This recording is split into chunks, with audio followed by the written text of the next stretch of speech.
토크쇼를 진행해 보겠습니다.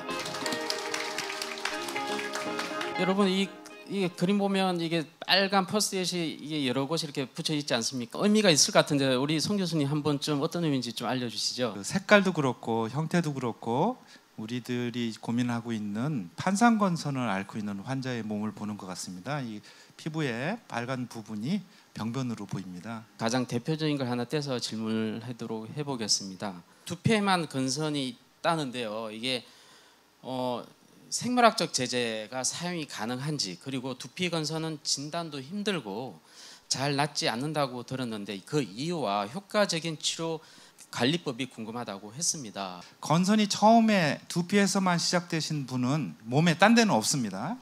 그러면 이것과 굉장히 유사하게 보이는 지루성 피부염이라고 하는 병이 있습니다. 이 병하고 구별이 잘 하기가 어렵습니다. 이 건선을 단순히 습진으로 생각하고 그때그때 그냥 모면하는 형태로 치료를 하면서 오랜 시간을 지내게 되는 경우가 있어서 이런 경우가 조금 안타깝고요. 그다음에 관리를 할 때 각질이 떨어지니까 색깔 있는 옷을 입기가 어렵고 자꾸 가렵고, 그러니까 깨끗하게 하기 위해서 감고 또 감고 더 강한 세제를 이용해서 머리를 세정을 하려고 하는 시도가 일어납니다.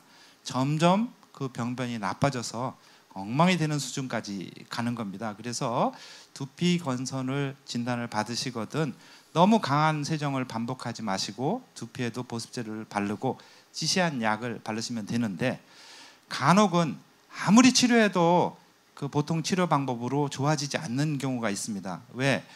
머리는 광선 치료했을 때 빛이 들어가지 않는 자리다 보니까 이게 좋아지지 않겠죠.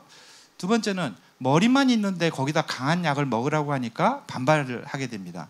그래서 이런 문제를 절충하기 위해서 생물학적 제재가 쓰이는 경우가 있습니다. 다만 비용 문제가 있기 때문에 현재 조건에서는 몸에 10% 이상의 병변이 없으면은 보험의 적용을 받아서 치료하기는 어렵다는 게 문제로 남아 있습니다.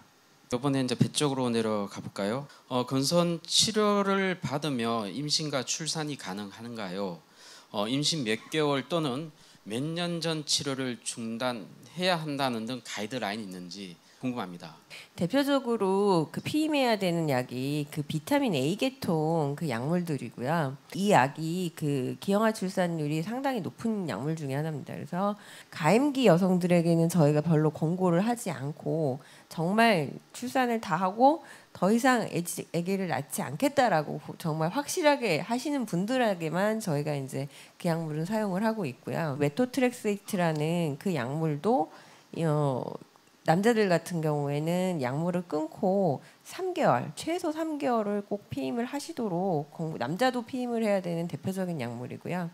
여자분들은 보통은 한 달 정도, 그게 이제 여자들 생리주기 때문에 한 달 정도 피임을 하라고는 돼 있지만 교과서적으로는 그렇지만 좀 더 안전할 수 있게 한 3개월 정도 그냥 피임하시고, 생물학적 제재는 사실은 그 B등급으로 되어 있기 때문에 비교적 다른 약물보다 그런 면에서 혹시 주사를 맞다가 실수로 임신을 했다고 해도 비교적 그 안전하게 너무 걱정 많이 안 하셔도 되는 약물로 보시면 되겠습니다. 관절염에 대한 얘기들이 굉장히 많이 나와 있습니다.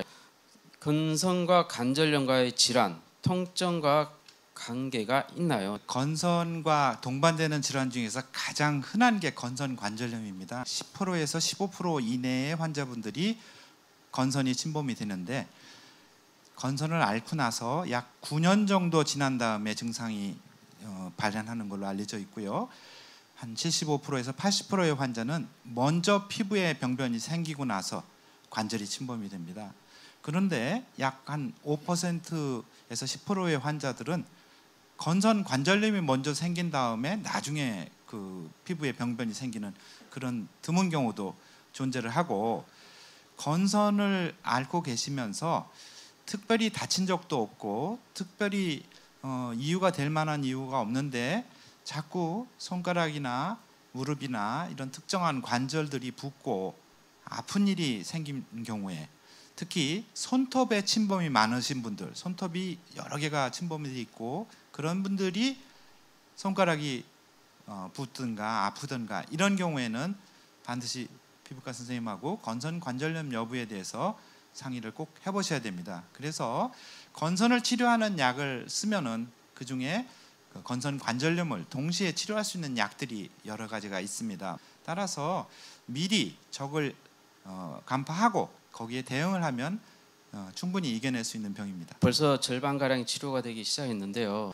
손바닥에도 생긴대요. 손바닥과 다리에 건선이 생겼어요. 근데 이게 다른 흔한 부위가 아닌 것 같아요, 그죠? 그래서 치료가 가능한지를 물었습니다. 다리는 다리 특히 정강이 앞쪽은 대표적으로 건선이 사실 잘 생기시는 부위고요. 다른 데 다 좋아지는데 끝까지 안 나는 데가 정강이 부위, 그런 데가 오래 가는 대표적인 부위가 되겠고요. 그다음에 손발바닥은 이제 전신에 이제 건선이 있으면서 손발바닥이 같이 있으실 수도 있고, 아니면은 발바닥만 계속 국소성, 농포성 건선이라 그래서 그 부분만 지속적으로 그런 농포가 올라오는 건선들 반복되시는 분들이 있는데, 사실 손발바닥의 국소성, 농포성 건선이 치료하기 힘든 것들 중에 사실 하나인 거는 맞고요. 네. 거긴 면적이 작기 때문에 사실 고기만 있으시면 생물학적 제제 적응증인 그 10%가 안 되기 때문에 생물학적 제제 맞기도 힘드시고, 그래서 여러 가지 이제 약물 치료를 하기도 하고,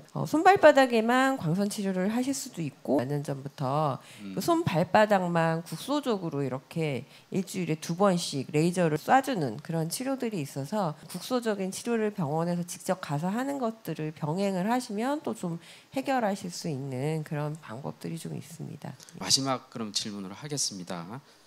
완치가 안 되더라도 장기 치료에 가장 적합한 치료 방법이 있을까요? 현재로서 부작용이 가장 덜한. 지금 현재로서는 완치를 장담할 만한 약이 없습니다. 하지만 이 병을 키우지 않고 현재 수준에서 잘 억제를 시키면 생활하는데 큰 불편을 안 가지고 장래에 닥칠지도 모르는 위험을 막을 수가 있습니다. 따라서 오늘의 기점으로 모든 것을 끝까지 판단하지 마시고, 오늘에 누릴 수 있는 것을 오늘에 최대한 시도를 하고, 안 되는 것은 미래에 기대를 하고 있는 것이 낫겠다고 생각하고 있습니다. 마지막 질문까지 다 말씀을 드렸고요. 답변을 하자마자 이렇게 건장하고 깨끗한 피부에 자신감 넘치는 남성분이 나타나셨어요. 박수 한번 좀 쳐드리겠습니다. 네. 자, 오늘 이야기를 종합해 드리면요, 건선은 사실 아직까지는 완치 치료제가 없습니다. 하지만요, 이 건선을 우리 전문의와 상담을 통해서 그 적절한 치료 방법만 꾸준히 이어나간다면 거의 완치에 가까운 상태에서 우리가 일상을 누릴 수 있는 그런 희망을 볼 수 있었다라는 시간을 가지게 된 것 같습니다. 저희들 톡투 건선이 항상 응원을 하겠습니다.